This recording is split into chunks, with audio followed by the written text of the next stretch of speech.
La parole est à Madame Bénédicte Taurine. Je vous remercie. Ma question s'adresse à Monsieur le Premier ministre. Ce matin, le journal d'investigation Disclose a révélé qu'un chargement de matériel militaire serait expédié aujourd'hui depuis Marseille par cargo à destination de l'Arabie Saoudite. Déjà, le 7 mai, ce matériel militaire aurait dû être chargé à bord d'un cargo au Havre.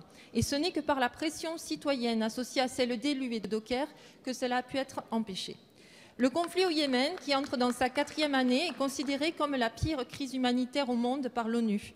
Plus de 22 millions de personnes, les 3/4 de la population, ont besoin d'aide et de protection humanitaire. Et que fait le gouvernement français? Eh bien, il livre des armes, se rendant ainsi complice de crimes de guerre. Dès septembre 2018, ce journal, disposant d'une note classée confidentielle défense, dévoilait la carte des populations civiles menacées et la présence de 48 canons César, c'est-à-dire du matériel militaire français sur zone. Ce média révèle que les armes livrées par la France sont bien utilisées à des fins offensives et ont pu servir lors des bombardements visant des populations civiles.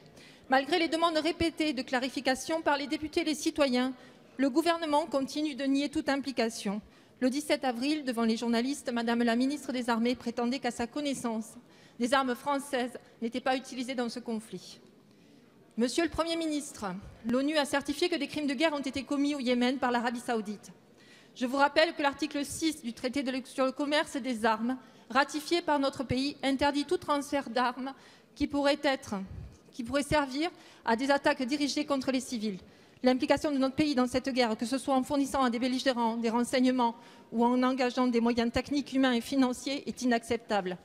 Monsieur le Premier ministre, nous vous demandons solennellement de faire cesser immédiatement toute livraison d'armes, de formation et de MCO aux pays impliqués dans ce conflit.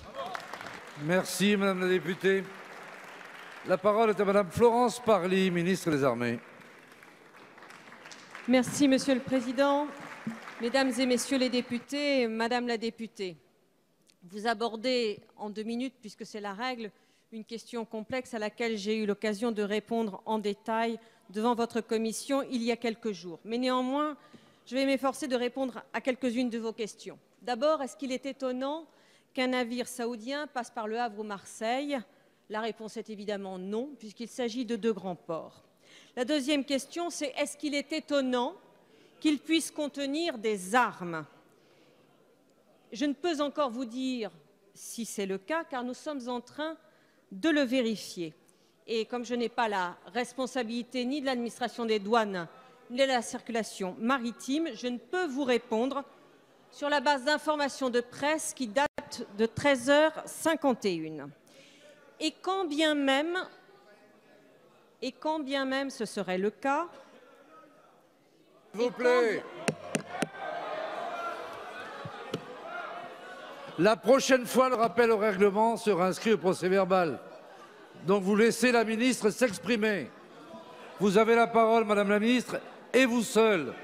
Merci, Monsieur le Président. Et quand bien même donc ce serait le cas, ce qui n'est pas avéré lorsque je vous parle, est-ce que ce serait étonnant? Non, car nous avons un partenariat avec l'Arabie Saoudite. Alors pourquoi avons-nous un partenariat avec l'Arabie Saoudite? Pour plusieurs raisons. La première, c'est que nous y avons des ressortissants, 40 000 dans le golfe arabo-persique. La seconde, c'est que le détroit de Bab el-Mandeb... Écoutez, je pense que vous avez posé une question. Si vous ne posez des questions que pour poser des questions sans vouloir écouter les réponses, alors je pense qu'on se trompe d'exercice.